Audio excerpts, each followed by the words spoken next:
नमस्कार, आप देख रहे हैं निष्पक्ष न्यूज। आपके साथ मैं हूं रवि ठाकुर। संसद के बजट सत्र का आगाज आज राष्ट्रपति द्रौपदी मुर्मू के अभिभाषण से हो गया। हालांकि सत्र के पहले ही दिन एक बड़ा विवाद खड़ा हो गया। राष्ट्रपति के अभिभाषण को लेकर सोनिया गांधी ने कहा कि वो बहुत थकी हुई लग रही थी। बीजेपी ने इसे मुद्दा बनाया और पीएम मोदी ने सोनिया गांधी की टिप्पणी को राष्ट्रपति का अपमान बता दिया। राष्ट्रपति भवन ने भी अभिभाषण पर कांग्रेस नेताओं की टिप्पणियों को अस्वीकार्य करार दिया। यह भी कहा कि इससे राष्ट्रपति पद की गरिमा को ठेस पहुंची है।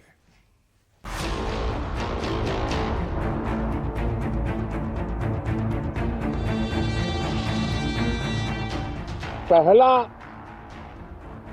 पार्लियामेंट का सत्र है कि जिसके एक दो दिन पहले कोई विदेशी चिंगारी नहीं प्रगटी है।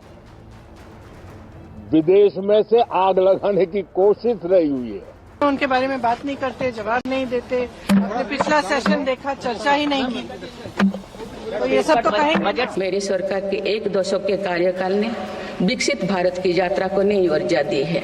विकसित भारत के विजन में जन भागीदारी का सामूहिक सामर्थ्य है। President is getting very tired by the end. Repeating the same thing again No, and she again. could hardly speak for thing. शाही परिवार के एक सदस्य ने कहा कि आदिवासी बेटी ने बोरिंग भाषण दिया। अरे जिस खाई में इन्होंने इस देश को डुबोया है, पहले उसके लिए माफी मांगे। राष्ट्रपति के संबोधन के साथ संसद के बजट सत्र की शुरुआत हुई और वित्त मंत्री निर्मला सीतारमण के आर्थिक सर्वेक्षण पेश करते ही संसद के पहले दिन की कार्रवाई स्थगित हो गई। विपक्ष ने इल्जाम लगाया कि राष्ट्रपति के अभिभाषण में बेरोजगारी और महंगाई जैसे मुद्दों का जिक्र नहीं आया, लेकिन इन सवालों का जवाब देने के बजाय सत्ता पक्ष ने सोनिया गांधी की टिप्पणी को राष्ट्रपति का अपमान बता दिया। हालांकि सोनिया गांधी का बयान सुनने के बाद कोई भी कह सकता है कि बीजेपी तिल का ताड़ बना रही है, राई को पहाड़ बता रही। राष्ट्रपति के अभिभाषण में हर योजना के बाद कहा गया है कि इससे रोजगार सृजन में मदद मिलेगी, यानी रोजगार तैयार करने में या जॉब क्रिएट करने में इसका मदद होगा, लेकिन आज तक नहीं हुआ। ये तो रोजगार घटते जा रहे हैं। President is getting very tired by the end. Repeating the same thing again No, and she again. could hardly speak for thing. Sonia Gandhi को वही दिखेगा जैसा सोचती। राष्ट्रपति महोदया से वो बातें सरकार अपनी कहलवाती है। ये प्रेसिडेंट्स एड्रेस सरकार अपनी बातें कहने के लिए ही होता है, लेकिन आपने देखा कि असलियत कुछ और है और कहीं कुछ और बातें जाती हैं। अभी जब अभिभाषण पर धन्यवाद होगा तो हम अपना पक्ष रखेंगे, उसमें असलियत दिखाएंगे। हमें चिंगारी का तो मालूम नहीं, लेकिन आप देखते हैं कि देश के आसपास चारों ओर कैसे विदेशी ताकतें मजबूत होती जा रही हैं और भारत उसके बारे में क्या कर रहा है। मेरे मन में ख्याल आता है अब कि महामहिम को ये आजादी होनी चाहिए। परंपरा को त्यागते हुए वो कैबिनेट के नोट को ना पढ़ें, अपने मन की पीड़ा भी व्यक्त करें। क्या महामहिम को नहीं लग रहा होगा कि इस देश में आय की असमानता कितनी विकराल हो गई है? तिल का ताड़ बनाने वाले बीजेपी के अभियान में पीएम मोदी भी पीछे नहीं रहे। हद तो तब हो गई जब दिल्ली की चुनावी रैली में भी पीएम मोदी ने सोनिया गांधी के बयान को तोल दे दिया।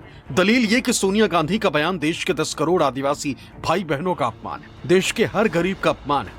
लेकिन मां की हिफाजत में खड़ी हुई बेटी प्रियंका ने पूछ ही लिया कि 78 साल की महिला के बयान को तोड़ मरोड़ कर पेश करना क्या प्रधानमंत्री को शोभा देता है? द्रौपदी मुर्मू जी उड़ीसा के जंगलों में आदिवासी परिवार से निकल करके यहां पहुंची है। उनकी मातृभाषा हिंदी नहीं है, वो उड़िया भाषा में पली बड़ी है। मातृभाषा न होने के बावजूद भी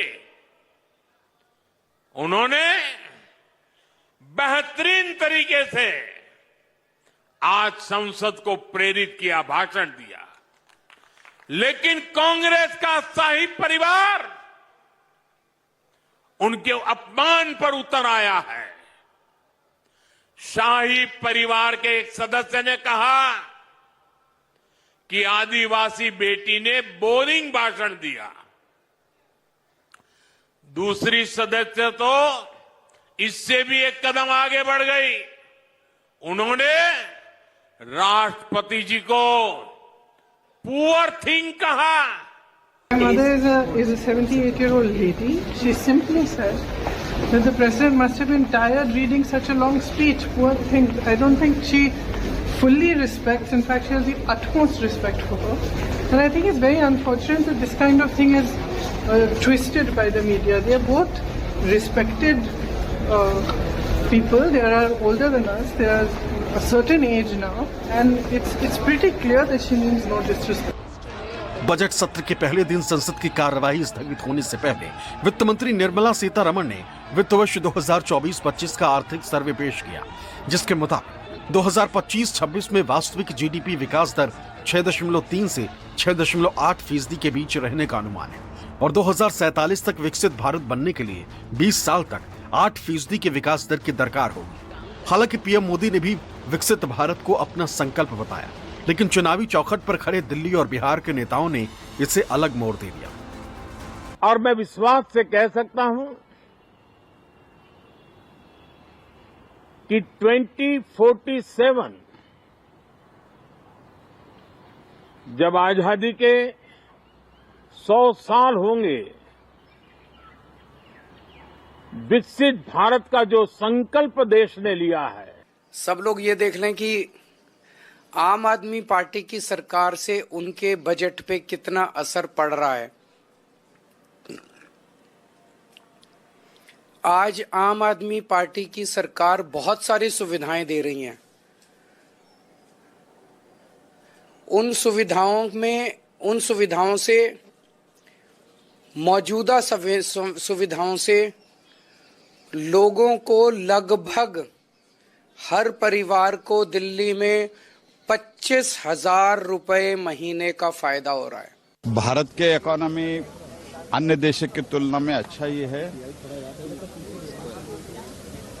ये जो आज रखेंगे उसके बाद ही कुछ बोल सकते हैं, किसी को पता नहीं चलता। लेकिन जो आपने पूछा है अरविंद केजरीवाल और ये तथाकथित इंडी गठबंधन के लोग कभी भी संविधान और संविधान के संस्था का गौरव और उसका जो रेपुटेशन है वो रेपुटेशन ठीक तरह से रखना नहीं चाहते। आप कोई भी हिस्टोरिकल आप ये सत्ता और सियासत के केंद्र बिंदु इनका रहा है। 12 साल के बाद कुंभ होता है, कह दिया 140 साल के बाद कुंभ हो रहा है, 144 के बाद फिर कुंभ होगा। हमेशा झूठ की खेती करना और लोगों को डायलूट करना, इकोनॉमी से भटकाना, ये बात करते ही नहीं है कॉमन मैन की, मिडिल क्लास की। ये बात करते नहीं है इकोनॉमी की, आर्थिक आजादी की। 11 वर्षों में इस केंद्र की मोदी जी की सरकार ने बिहार के साथ सौतेला व्यवहार किया। बिहार की बोली लगाई थी, वो नहीं मिला।